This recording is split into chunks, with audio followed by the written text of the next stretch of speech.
Welcome back to Egypt Old Kingdom. Memphis, aka White Walls, 80 years in. And in the first session, we had some fairly poor luck, which hurt the growth of our new settlement that we're trying to make here. And I'm hoping to be able to expand that more coming up soon. Now, we do have the military option that we're taking, building a barracks. Not much choice in the matter with the hostile Baboon people nearby. We did recently get cat domestication, boosting our food surplus. I think we can now afford to expend a little bit of labor and try to get some kind of growth curve going here. I want to hunt down these antelopes to give us more food. We don't really have time to develop them in any other way, so we're just going to utilize the quick reward there. And a quick hunt. That's really helpful. Okay, so we're going to now be able to get an extra worker. And I want to do some scouting. I want to see if this hill is any better, because this would take a while to clear out the sand and hunt the hyenas. And I want to pull you as well.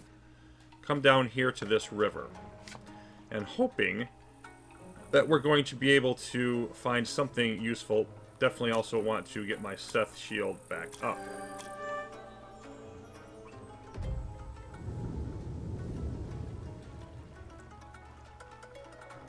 Well, nothing here, but we do have an area there.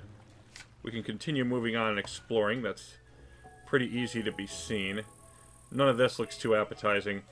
And we have an accursed place. Again, our second one. Along with all the swampland along the Nile here. It just seems like this west bank of the Nile, between all of that, between the hostile Baboon people, it does not like us. So, not a very high negative event chance there at all, but we are still going to take the time to clear that out, which is going to slow us down again.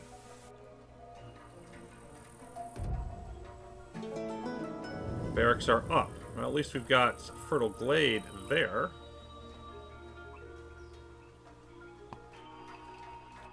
And this is looking not bad.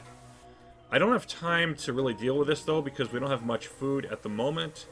And it's going to be required that I maintain some more income of it. So we're just going to slide back here. And just wait for this to progress a bit further.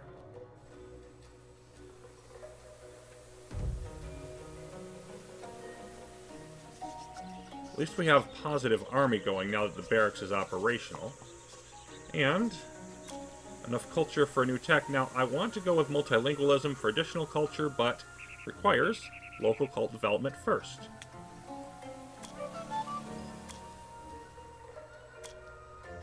Settlers from Upper Egypt venerated various gods, worshipped as the omnipotent forefathers, patrons of trades, or celestial phenomena. Local cults and temple became a base for self-identification, and also a center of the economy, I might add, through the temple worship. So, +1 favor every turn, cemetery, and new cults are unlocked. And the +1 favor is significant, going from 1.7 to 2.7. That will really help us keep the Seth shield up, and occasionally worship other cults.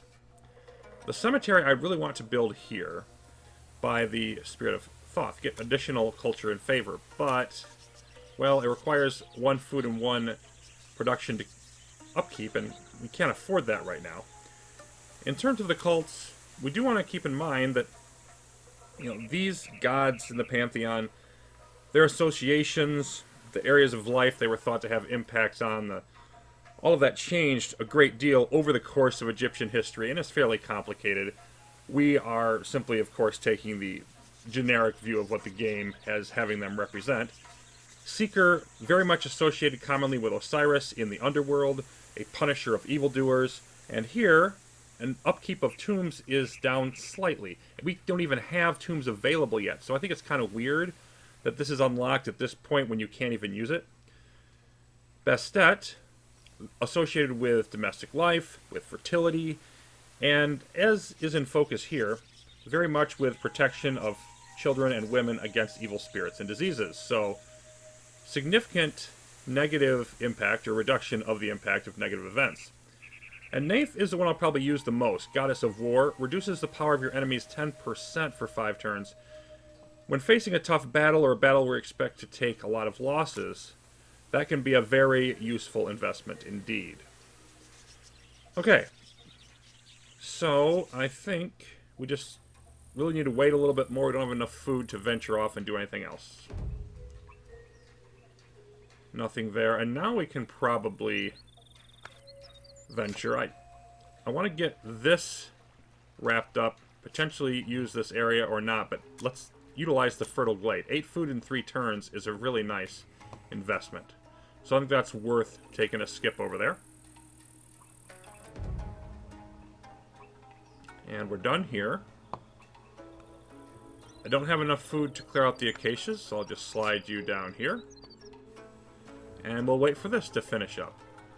And of course, this moving around of your pops can get a lot more complicated as we progress further.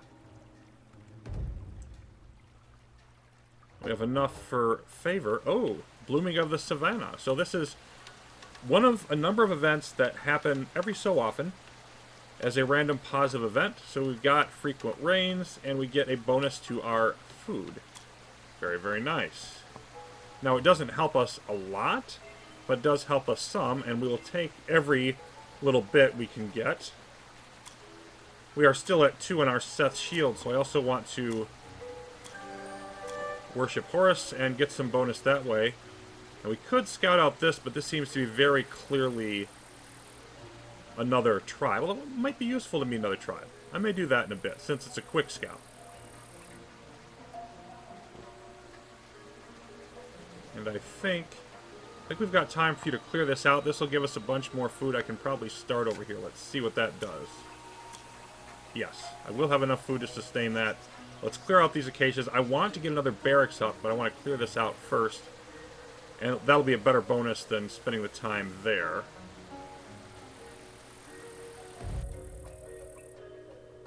Fertile glade cleared.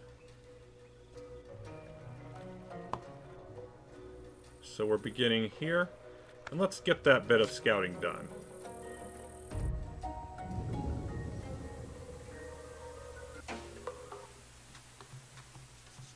The Baboon people want to attack us. And the Rabbit tribe, they are neutral. So we can take a different approach to them if we would like. Let's take a look at their location. Dead neutral, okay. And they've got these 2 spots. Nothing too interesting out that way. I think that's the furthest our scouting efforts are going to go. But in terms of the attack here by the Baboon people, you can see that they want to pillage. That's a type of attack they're doing, pillage or raid. They're going to take half of our food and production if they succeed. We don't have that much. We still don't want that to happen. And they have 16 against our 20. How much of a percentage of your existing military you get to use in attack or defending depends on the type of attack that it is. But in any case here, if we continue to ramp up our military, we should be successful by the time this hits. You can see there's the counter for 5 turns. So, we could do some more of this, and I think we want to. I think we want to get multilingualism. We've got a bunch of things to work out here on this turn. But that'll boost our culture. Borders of Egypt's cultural landscape gradually expanded. Contact with other tribes became normative. It required understanding of their language and culture, and those understandings in peaceful coexistence led to the creation of a unified Egyptian nation. Well, the Rabbit people are the only one that we've met that actually wants that peaceful coexistence. The Baboon people certainly don't. Still, nice to actually have that. Where do I want to put you? I'm actually not entirely sure. Do I want to come back here? I think we have enough food. I want to work on some improvements, actually. And I don't need... If they're chopping this down, I don't need the production. I don't need to clear this out. It's probably as good as anything to clear this swamp. Could clear that one too, but there's nothing wrong with this one. I think that's probably the best use of you right now.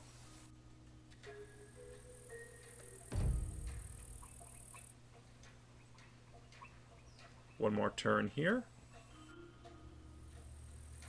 Everything else seems to be humming along. And there's the acacias. Now that should give me enough. Oh, we have another bit of a historical note. Abydos An acropolis for rulers. Has become the most important acropolis for rulers of Upper Egypt. Its land is now sacred. Shortest way to the land of the dead. Wepwawet himself will keep those who have passed on from getting lost in the darkness of the underworld. So very much an important center of religious and cultural significance, nobility and royalty wanting to be buried in Abydos. We have another barracks now. Yes, we do have enough production to carry that off. Food is about neutral. We're clearing out this swamp. I think that's as it should be.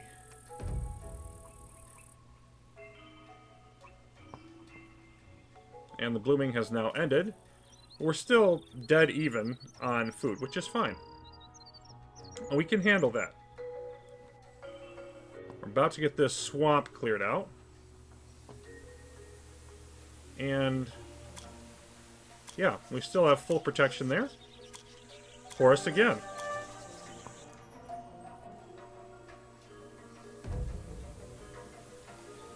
Swamp has been drained. And we have the ability to grab some more. Do we want one of these? Well, actually, over here. Pig breeding and fig growing both would impact our food supply. We're not doing great on that, but we're not doing terrible either. When that barrack goes up, we'll need more, though. I think this probably is a good time. I could advance more this way, and there's definitely an argument to be made in favor of that. But I am going to hold here and grab fig growing. They're similar in terms of their bonuses, but this is more about pastures, which we're not going to be getting into later. So I think fig growing is pretty much always the better choice of the two. And we have Egyptians actively cultivated various kinds of fig tree or sycamore. Sweet figs were a favorite food, used as a sweetener.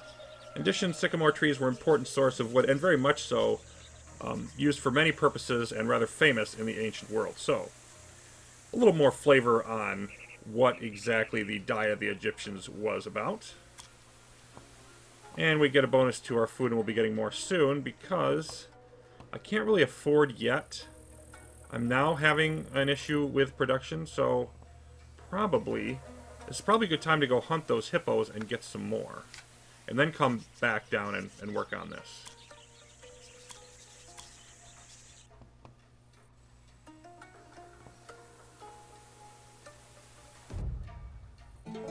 And our second barracks is up.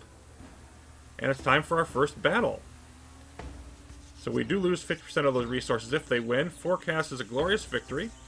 We outnumber them 29 to 18. You can see this is which way the balance is tipping. It's not necessarily a % chance of victory, although you can look at it that way. Horus aids our army. We get plus 50% of chance of positive events, in which case the battle will go better for us. We did lose 25% of our strength due to this being a surprise raid. So, we could just retreat and give up. We can gamble, which adds more to your positive event than the negative event chance, but in the unlikely event that the negative event does hit, it could really hurt how many troops you have. So I tend not to use gamble unless you really need it. I don't think I should need it in this case, so I'm just going to go straight with fight. And I always want to start with defend. Here's a negative event. Enemy is ambushing us and we're losing. And now that we go to green, that's positive, we go on attack. That means plus 90% damage we inflict, whereas defend, they inflict less damage. Yep, got to switch back. And we are not doing so great here.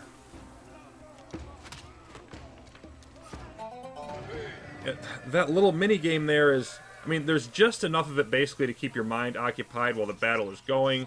It's much more about, when to fight as it is, how to operate the attack and defend. But there is, I think, just enough there to keep it going. And what you'll end up having happening is a lot of the battles will take much longer, but you can swing the balance of it significantly by using those options correctly. Release boosts relations with nearby tribes a bit. We're actually going to take the, how should we put it, the less civilized approach. Exterminate, punish all captives cruelly for their evils against Horus. And we're going to exterminate all of the warriors that we captured, lower the development of the Baboon tribe, who simply won't be pacified. So there is only one solution, right? We don't want very many more of these attacks to come our way. We can't really afford that. And Seth blocked. They were true vessels of evil. They all were exterminated so that their evil would not spread. Hey, whatever excuse you need to commit war crimes and atrocities. Am I right? So, now we can see their army defense is only 9, and if we were to go and visit them, we would be able to see that we have in fact slowed down their tribe's development by 20%. Okay. Not exactly what we want to do, though. You're going to come back here into the barracks. And then we are negative on food, but we need to get these hunted so that we can get that field going. I think that's still the next thing that I want to have happen.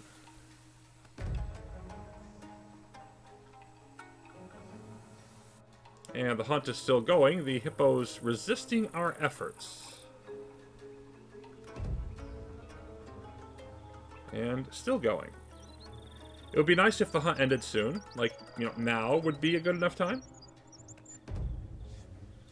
There we go. So it's not a lot, but it gives us 12 production. And we can come down here now. Grain fields give you +4 food. Or +4 hammers from the flax fields. It's normally +3, but the fig growing that we discovered gave us that extra little bit. And we will have enough production to carry that off. Still want to hold off because we're low on Seth in terms of more cults, but we do now have, yeah, we could grab pig breeding. I don't want to do that. I want to wait and save up culture for a little bit more.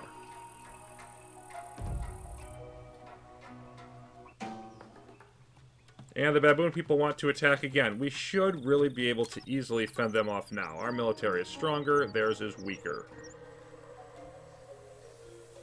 But here, I'm ready to take up the next step, and moving forward for culture, we would want proto-writing. But to get that, we would need this opulent pottery, and before I do either of those, I do want to continue escalating the military, really lean into these 2 barracks we have built. And copper smelting is a major upgrade to both.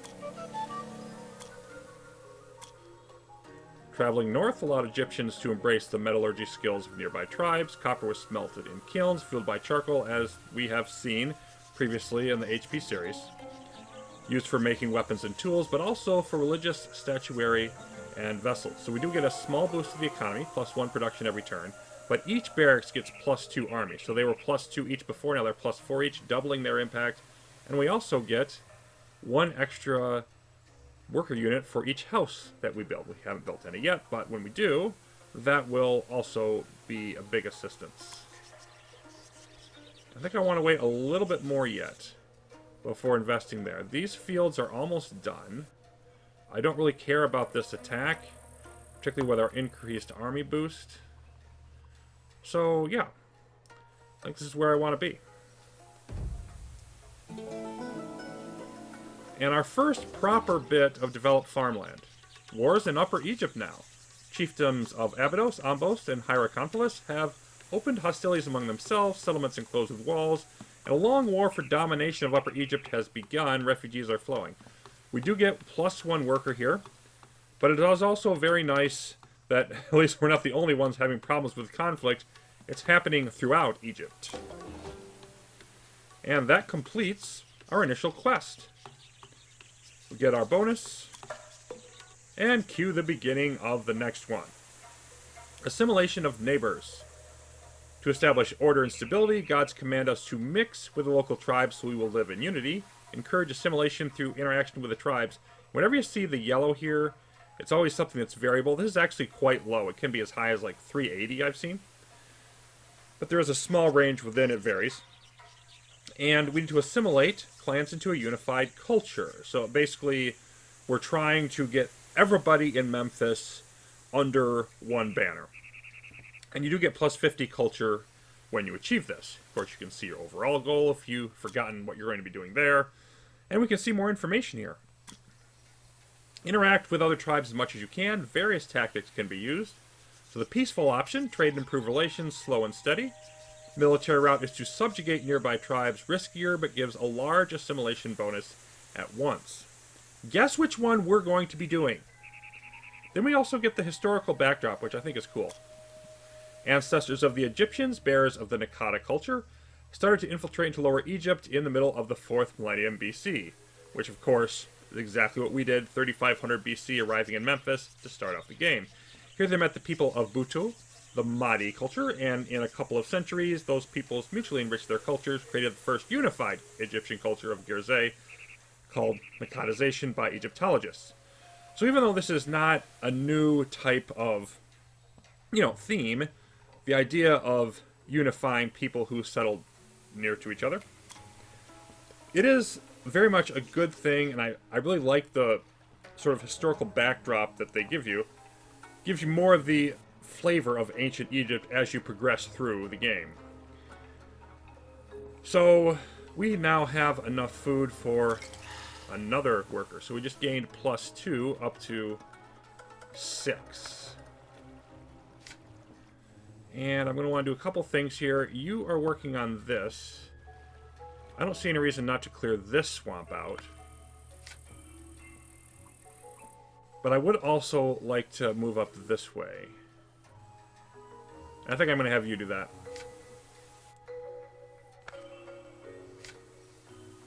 So we are going to